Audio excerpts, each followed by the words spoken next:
Hello, and welcome to the Climate Diplomacy Podcast, a podcast from Adelphi bringing you the latest insights and debates in international climate diplomacy. I am your host, Raquel Munayed, Climate Diplomacy Analyst at Adelphi. In this series, you will hear from leading experts offering their take on what needs to be done to promote climate foreign policy and provide you with the context you need to understand climate diplomacy today. For more information, please visit our website, climate-diplomacy.org, or follow us on Twitter under Climate Diplo. In this episode, we will speak about COVID-19, climate change and security risks with the authors of the Climate Security Expert Network report, Spreading Disease, Spreading Conflict. Welcome Adrian Fong, Beatrice Musello, Christian Koenig, Emily Wright, and Susanne Wolf-Meyer from Adelphi. The pandemic offers an opportunity to talk about how interconnected risks, including those created by climate change, can contribute to insecurity and conflict. And taking these risks and their interconnectedness into account is essential not just to build back, but to build back better. An expression you might have heard, and we will be talking about it today. This very timely report looks at the intersection of health, climate, and conflict risks, and it identifies 4 key pathways through which COVID-19 can exacerbate climate-related security risks. Now, you will get into each of these pathways later on, but first I'd like to outline them for our listeners. So pathway number 1 is increased pressure on livelihoods and resources. Pathway number 2, reduced effectiveness of migration as an adaptation strategy. Pathway number 3 is weakened conflict responses and increased opportunities for non-state armed groups. And pathway number 4, increased risks in urban environments and violent protests. Now, I'm curious to learn what stands behind those pathways. Christian Koenig is here with us today, and he's an analyst for climate diplomacy and security at Adelphi and one of the authors of the report. Christian, can you first describe and explain to us the idea of multiple burdens? Thanks, Raquel. Very happy to start. So when we set out to write the paper, we knew from other climate security research that we will most likely see strong local dynamics for COVID-19 impacts. And that's something we really wanted to incorporate. We wanted to analyze the pandemic and its interaction with climate security in connection to local opportunities and pressures. And that's how we arrived at this idea of multiple burdens, which is really central to our paper. Essentially, we conceptualized that the pandemic is making it harder to respond to pre-existing and emerging challenges and worsens their impact, while at the same time, other events can also increase the disease burden. They can facilitate viral spread, lower medical capacities, or prevent and delay responses. And because those other events, those multiple burdens, are localized and regionalized, we can also expect specific local challenges. And so what are those multiple burdens, right? Well, climate change most certainly is one of them, but it also includes conflict, gender inequality, and economic hardship. So then in turn, what we analyzed for the paper is instances where those multiple burdens have emerged, because unfortunately, they aren't just scenarios. Since the pandemic has hit, we've really seen them kind of come to the forefront in different places. So COVID made it much harder to respond to the locust outbreak stretching from East Africa to the Arabian Peninsula and India. In Sudan, violence and the pandemic have really strained an already fragile health system. We've had a serious hurricane season in the US, and Cyclone Amphan, which has hit India and Bangladesh, has harmed recovery plans and made it really difficult to prevent viral spreads because a lot of people were in shelters. And just to note again that unfortunately the most vulnerable people in these scenarios are the poorest members of society. They've faced the largest impacts. So that's what we're looking at. That's kind of our process and our research question. How does COVID interact with other pressures in the climate security nexus, and in which situations might multiple burdens emerge? Thank you for this overview, Christian. And now that we know what multiple burdens mean in this specific context, I'm curious to hear more about the impacts of COVID-19 and climate change on livelihoods and resources, which you described. Can you tell us a bit more about this? Absolutely. So, as you said, Conflict and fragility can be worsened as climate change and COVID put stress on livelihoods. And the ability of individuals and communities to respond to similar impacts in the future, that is reduced because spending on adaptation is lowered or just missing entirely. And to go into a bit more detail, climate change especially impacts those in agriculture or depending on natural resources. And the pandemic much more broadly has kind of disrupted economies, disrupted employment, production and supply routes. But those impacts also have especially hit the informal sector, which employs a high number of women and girls. So these impacts are also heavily gendered, which a lot of people have brilliantly written on.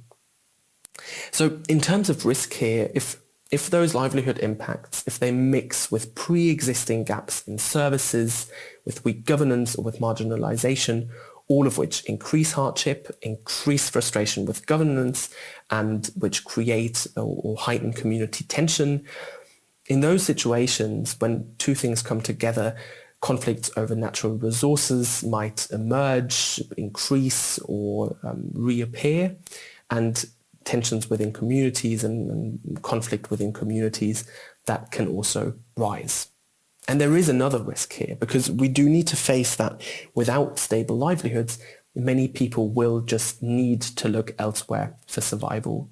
And that can include illicit livelihoods. In Afghanistan, where climate change and conflict have undermined the viability and the lucrativeness of quite a lot of crops, people have turned to cultivate opium poppy, strengthening armed opposition groups and organized crime. And in this situation, if your priorities shift, if your income is lowered, you don't have surplus resources to spend on adaptation, you can't build resilience, your resilience is undermined, and in the future, you might be hit even harder.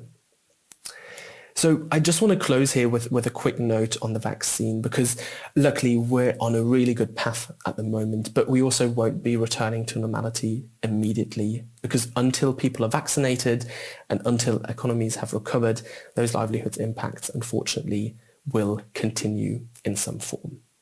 I'll leave it at that. There's obviously more in the report, but also with my colleagues. Thank you very much, Christian. That was very interesting indeed.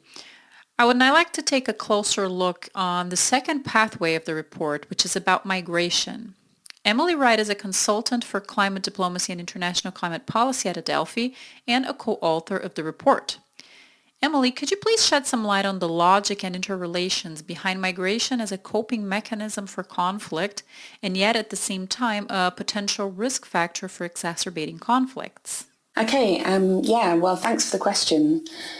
Well, basically, people have long used different forms of migration, be it permanent or temporary migration, migration within their country or abroad, seasonal migration, to cope with environmental change, and therefore to cope now with the impacts of climate change. And with the COVID-19 pandemic, lockdown measures and restrictions on travel and movement in place all over the world, that has meant that many of these migration strategies may no longer even be possible. Vulnerable people may be being trapped in places where their safety, their health, or their livelihoods are at risk. And for those that have already started using these strategies, it may render them less effective. So, for example, in rural farming communities where crop yields may be falling due to, say, changing rainfall patterns, drought, sea level intrusion in places in coastal areas affected by sea level rise, a common strategy has been for one or more members of the household to leave and to look for new ways of earning a living elsewhere, often in a town, city, or even abroad. And this isn't a small-scale phenomenon. For example, just to take Bangladesh, a country already experiencing severe climate change impacts, an estimated 400,000 people move to Dhaka, the capital, every year. And one study has estimated that as many as 80% of them may have environmental reasons for doing so. And then, of course, many Bangladeshis also work abroad and many other places, in the countries of the Gulf, for example. And when people leave, they often help their climate vulnerable communities in two ways. So the places that they've come from. Firstly, they relieve the pressure on food, water, jobs there. And secondly, they can send some of their earnings home in the form of remittances, where they can help pay for basic goods, maybe education, or even climate change adaptation measures, such as irrigation systems. And now, this year, with lockdown measures in place and work no longer available, many of these migrant workers were no longer able to send their remittances home, and they maybe even had to borrow money from their families to keep on surviving where they were. And what does that mean for development? This is likely to have had major repercussions for development, even at national level. In the summer, the World Bank predicted that remittances to low and middle income countries would decrease by 20% in 2020 due to COVID-19. And that amounts to a staggering $110 billion US dollars. Now, to put that in context, official overseas development aid, total ODA in 2018, was about $165 billion. And that isn't all. As well as no longer sending remittances, many migrants were also forced to return home. Some of them went to great and dangerous lengths to do so. There were reports in the early days of the pandemic in India of migrants working for days to return to their villages when the trains weren't running. Also, migrants abroad, for example, South Asian migrants in the Gulf, have been repatriated in huge numbers by their governments to prevent them from being stranded overseas. And now once home, that is a lot of people to reintegrate into these rural, climate vulnerable communities. And there's the potential for tensions to rise. That may be because the returnees have been stigmatized due to fears that they're bringing the virus with them when they return, or also because of this increased competition then for resources and jobs. So that's just a few ways, as you can see, that COVID-19 has interrupted established migration patterns and this key coping strategy for dealing with climate change impacts in these vulnerable communities. And these dynamics play out in very different ways in different parts of the world, but the common denominator seems to have been so far increased vulnerability for the migrants and their home communities that are struggling with climate change impacts. Wow, Emily, thank you so much for clarifying the migration dimension to us. Another thing I was wondering about is why and how weak responses to the pandemic increase opportunities for non-state armed groups. This is the third of 4 pathways identified in the report through which COVID-19 can exacerbate climate-related security risks. Co-author Adrian Fong, analyst for climate diplomacy and security at Adelphi, is here with us. Adrian, can you tell us a little bit more about this? Certainly, Raquel. I guess we can tackle this question in 3 levels. If we were to look at this in the short term, there has been a decline in armed conflict in some regions, especially in the first few weeks of the pandemic. And this is because a lot of these armed groups had to strategically cope with the restrictions on travel, on logistics and finances, although these were largely temporary. If we were to look a bit longer into the medium term, these travel restrictions could, and have, disrupted peace-building and stabilization efforts. We've seen this playing out in parts of sub-Saharan Africa, for example in the Abyei region between Sudan and South Sudan, and also in Somalia and Mali, where peacekeeping missions and security operations have all been disrupted due to travel restrictions, which of course is problematic as these operations require mobility to be effective. What is even more concerning is if we were to look at this in the long term. So as you've rightly pointed out, Raquel, many governments are struggling to provide essential services and other forms of livelihood support because of the pandemic, or they've had to reshuffle their resources around to tackle the pandemic, while sacrificing the resources that could have gone to other essential services, such as education and the maintenance of schools, for example. And as a result, we see several armed groups taking advantage of this so-called window of opportunity to increase their visibility, legitimacy, and support, basically by providing these very services that governments, at least in the face of the public, have failed to provide, especially healthcare. We saw this playing out in Afghanistan, for example, where the Taliban were actively providing public healthcare information and enforcing quarantine measures, while the government struggled to respond effectively to the pandemic. Also in Colombia, there were reports of organized criminal networks taking advantage of the government's lockdown measures and closures of public schools to increase their child recruitment, especially when the government's measures made it more difficult for civil society organizations to provide educational support for children in remote areas. Now, that is not to say that all armed groups follow this trend. On the contrary, some armed groups are against health measures, as they claim that such measures are against their faith and principles. One striking example is Boko Haram in northeast Nigeria, who claimed that the pandemic measures are an excuse to stop Muslims from practicing their faith. And as a result, there have been reports of Boko Haram disrupting the work of healthcare aid workers in the region. Now, this trend is equally worrisome, as this would disrupt efforts to combat not only the pandemic, but also to restore livelihoods, which, by extension, would make it harder for people to adapt to other stresses, such as climate change. Thanks, Adrian. I think this is an aspect of the pandemic that probably many of us has never thought about. And now, both COVID-19 and climate change are particularly challenging for fragile cities. Susanne Wolfmeier is a consultant for climate diplomacy and security at Adelphi and has co-authored the report Spreading Disease, Spreading Conflict that we're discussing here today. Susanne, can you tell us what the interaction between climate impacts and COVID-19 could mean for the stability of urban areas? Well, we see that COVID-19 brings an additional risk to cities and city dwellers. Especially in cities in fragile countries, the most vulnerable populations struggle to cope with the challenges arising from fertility and climate change already before the pandemic. And now urban areas are most affected by the spread of COVID-19. These health risks posed by the pandemic converge with already existing climate risks, including changes in precipitation patterns, flooding, and more extreme weather events such as cyclones. And this interaction affects in particular the urban poor, as they are more at risk from natural disasters, whilst at the same time the pandemic can hinder disaster response. For example, when Cyclone Amphan hit South Asia in May 2020, authorities were caught in the dilemma of having to decide whether to prioritize evacuation over distancing, so to take the risk to further spread virus in overcrowded shelters, or to put residents at risk of the cyclone in their homes. As we saw over the last month, the COVID-19 pandemic makes also inequalities in cities more visible and even widens differences. The economic impacts of COVID-19 are again especially severe for people living in informal settlements, where most find employment in the informal economy.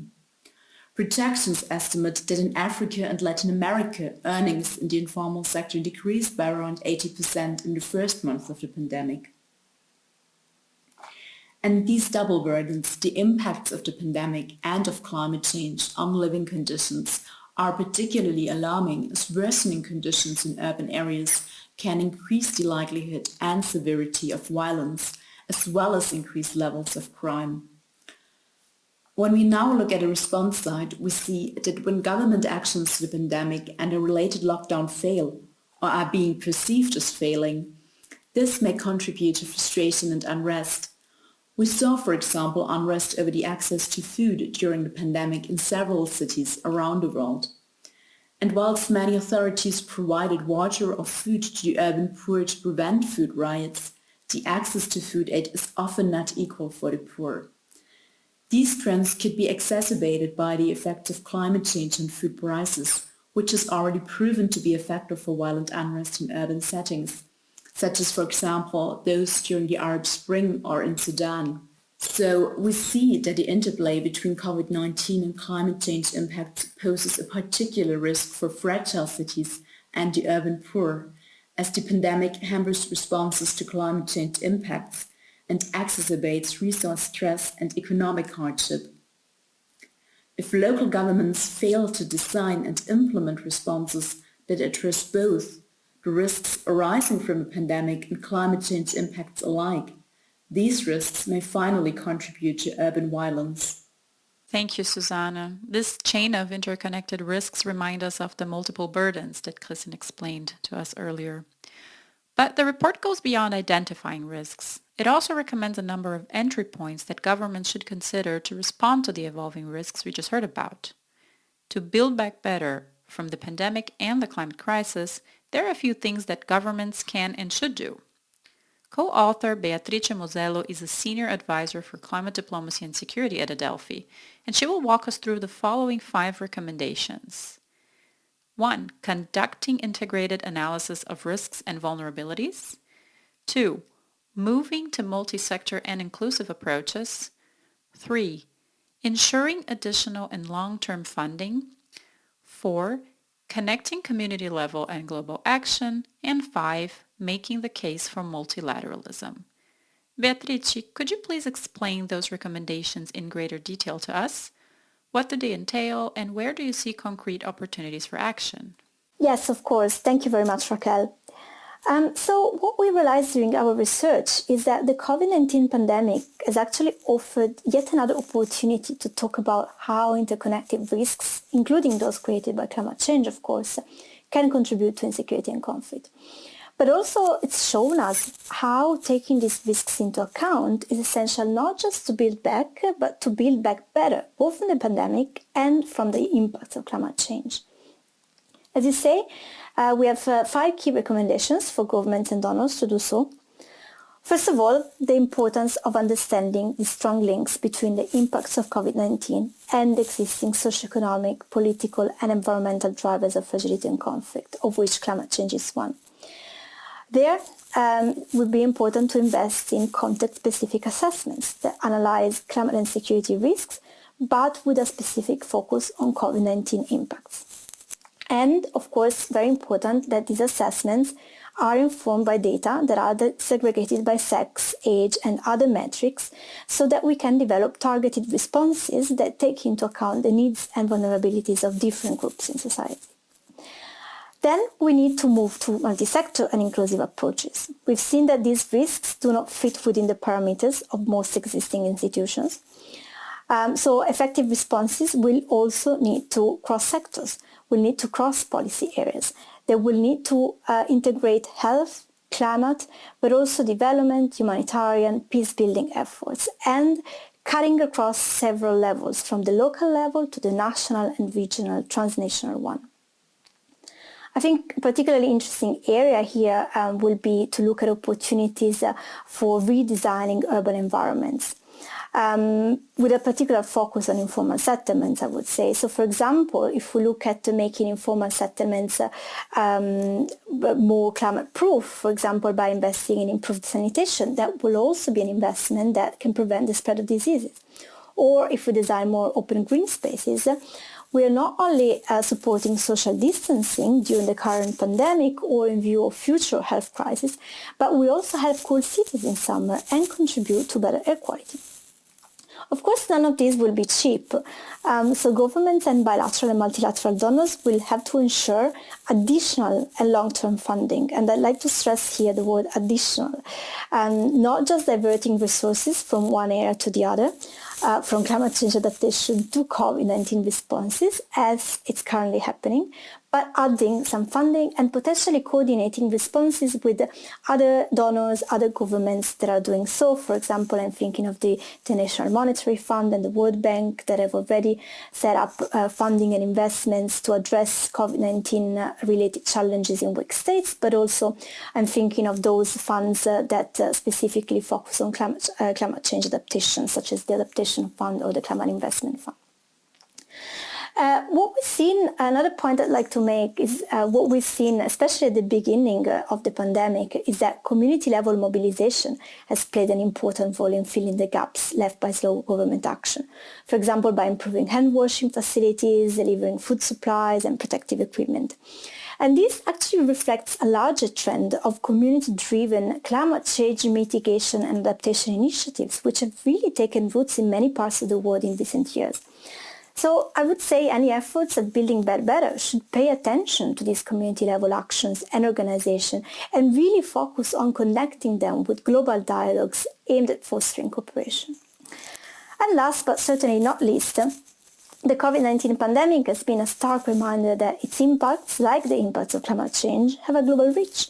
And hence the most effective solutions are through international cooperation and not through narrow nationalist agendas. Of course, governments have a first responsibility to implement responses to fight the impacts of the pandemic within their own borders for their own citizens. but their ability and willingness to work together towards a stronger and more inclusive multilateral system, drawing on the contributions, and this is key, of civil society, business, academia, and other sectors, will be critical, not just to address the current challenges, but to bring about systemic change towards more resilient and inclusive societies.